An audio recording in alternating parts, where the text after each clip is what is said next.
So I want to take you back to the end of 2006, early 2007, when Ethiopia invades Somalia.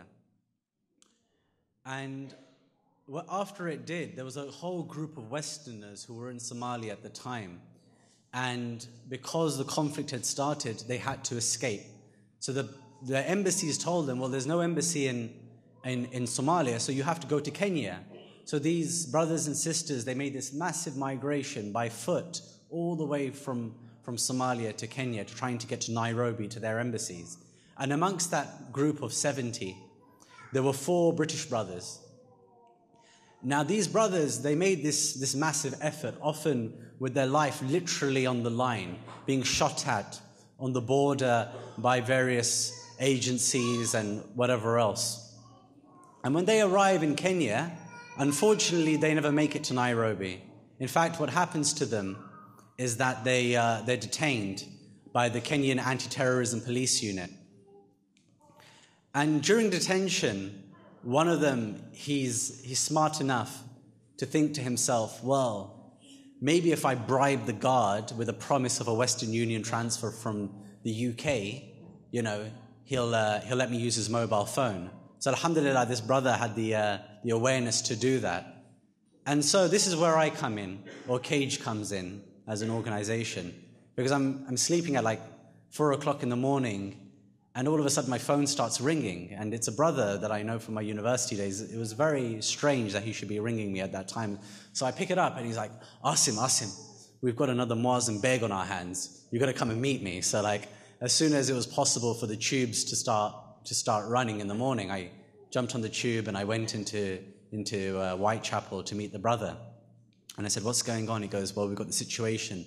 These 4 brothers, they're in detention, they're being interrogated by MI5 and the FBI in prison. They're being held in horrible conditions. The Brits know all about it. They're completely complicit in what's going on, so on and so forth. So I said, okay, look, obviously we need to do something about this. So the first coincidence is the fact that a brother from university that I knew happened to call me about his friend who was detained. Maybe that's not so strange, but still, we'll count that as coincidence number 1. So as I start working, I start thinking to myself, well, there's 4 guys here. Maybe it's worth bringing another organization in. So I ring my friend and colleague, Clara Guttridge, from the organization Reprieve. And I say to her, Clara, look, we've got a bit of a situation here. It would be good to get Reprieve's involvement. Maybe we can, as 2 organizations, work together on this to try and help these guys. So, we're working away, and we've got this communication open with these brothers, and all of a sudden the communication stops, and we can't get any more of that detailed info that we needed coming out of them. All we had been given by the brothers was their telephone numbers of their family members, and in the case of one brother, his home address. So we're thinking, okay, how are we going to get back in touch with these guys again? It's almost impossible to think that we'll be able to locate them again now that they've gone into this kind of secret detention program, and that the access to phones have been taken away. And all of a sudden my phone starts ringing, and it's a number from Kenya. And I thought, okay, alhamdulillah, they've managed to bribe another guard, and they've obviously got through to me. So I pick up the phone and I say, Assalamu alaikum, brothers, how are you doing? And he was just like, oh, how did you know I was a brother? I was like, well, who is this? And he says, it's your brother, Muhammad from Kenya. I used to be in Belmarsh, but I'm here in Kenya right now. And you guys used to help me. And I just wanted to let you know that I've got access to these 4 British guys who are in prison. And, I just want you to know that I'm here and I'm able to help, inshallah. And we're kind of bribing our way into the prisons and getting access to these guys. And whatever help that Cage needs in terms of helping these brothers, we're here. Coincidence number 2. A former Belmarsh detainee who Cage had helped is in Kenya on the ground, finding his way into these prisons. So as I said, we had very little information about the family. We had some phone numbers for the family members. We managed to get in contact with them. But Clara and I had only been given the address of another family, an address in northwest London. So we went there on one Saturday, And we're walking around and we're looking for this number 8 of this house on this certain street. So we get to the street only to realize it's a street that's lined with housing estates, like literally from one side, a quarter of a mile going down, and it's just one housing estate after another. So there must have been like 40-odd number 8s down that road. So kind of starting at 6 o'clock in the evening, we proceed to walk down the street trying to find the number 8 door in each house, knocking on the door saying, "Are you the family of X?" Only to be turned away. So that whole goes on for most of the evening. In the end, we don't find the family that we were looking for. The next day, in the morning, we decide, okay, you know what? Let's try it one more time. It's nighttime. There weren't that many people around. Let's try again. Maybe somebody might know. So we're walking down the street again, knocking on all the same houses we had knocked on the previous day, talking to people in the street, whatever else. We go through the whole thing and we come back. And just as we're about to leave, a car pulls up literally right next to me, and it stops directly next to me. And there's a brother with a beard, and there were some sisters in niqab in the car. And I said to Clara, let me just ask this guy, he might know. So the brother comes out, and I say, brother, I'm looking for X family. And he goes, Wallahi, akhi, I don't know, I'm not from around here. I've just come to meet somebody. At that very moment, from a side street that we would never have even thought of, this sister comes out, and she goes, excuse me, can I help you? I was like, yeah, we're just looking for this family.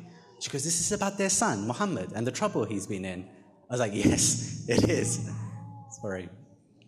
It just so happened that that sister had come to meet these very guests that had parked up right next to me.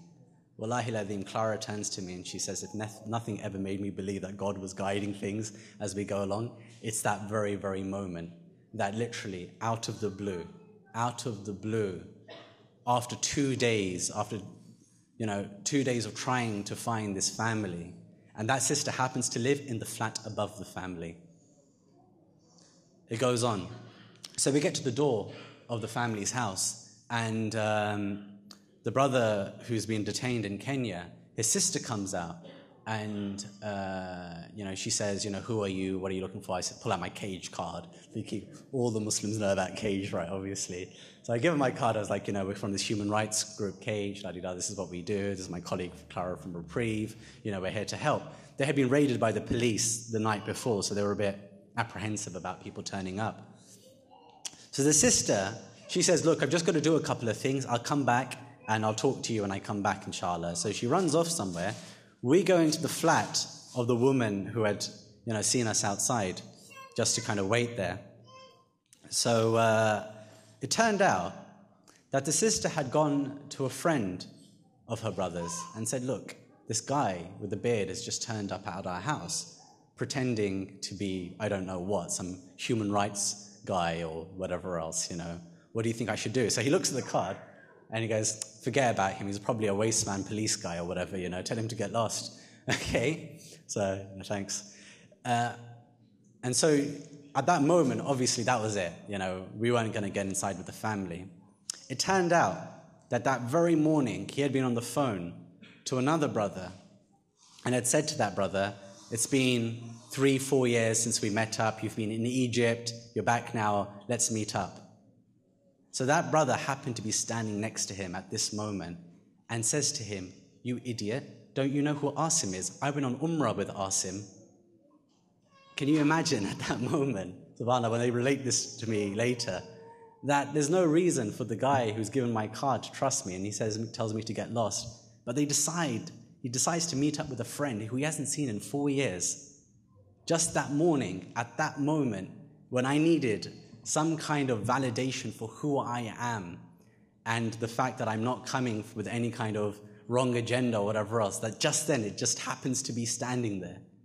And there are many more coincidences happen. I don't want to take up too much time, but my point in relating this is that, subhanAllah, wallahi al-azim, my brothers and sisters, this one story, it taught me one thing, that nothing we do is what makes a difference. It's Allah subhanahu wa ta'ala's hand that guides us every single step of the way. He opens up paths for us. He is the one who controls everything, and we put our trust in Him. We have to put our trust in him. But Cage, what it's trying to do, it's trying to alleviate the burden that is on us all to do something for our oppressed brothers and sisters. We want to be the vehicle for all of our communities to say that we are going to be the ones, inshallah, who are going to stand up for what is right, who are going to stand up for justice, and we are going to represent our community's interests in doing that, inshallah. Knowing that whatever we do, it's Allah subhanahu wa ta'ala's hand that guides us. And wallahi al-azim, if nothing ever taught me that Allah is real and that He exists and that He guides everything that we do, it was this. It was as if Allah's hand was in front of me, moving every single piece as we were going along. So then we end up going to Kenya to do more research, and it was there that I met a little 4-year-old girl.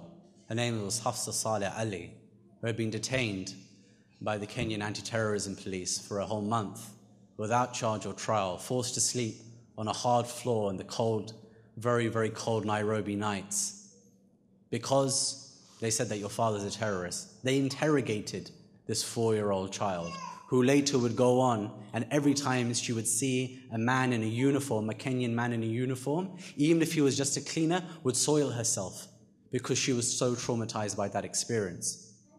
This is a 4-year-old Hafsa Saleh Ali, but there were many more women. There were pregnant women who were put on rendition flights to Ethiopia, who were 8 months pregnant.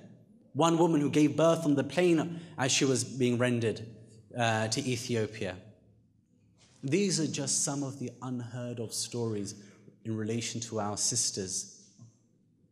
There are so many more. Our brother Muazzam, who recounts the fact that he heard a sister screaming while he was being tortured, thinking it was his wife while that was taking place. Who is that sister? What is her story? Where is she now? And so many more. So the theme of today's event, even though I just went off on that tangent about that story, but the theme, it's about what? It's about our sisters. It's about paying homage not only to what they have been through, but their resilience, but how they have come through so much difficulty and how they still stand with us today. And I see families today, families of brothers who have been detained. And I recognize and I see in them the signs of those who have come through something so desperately tragic, but alhamdulillah, are here with us and are willing to stand and fight for justice.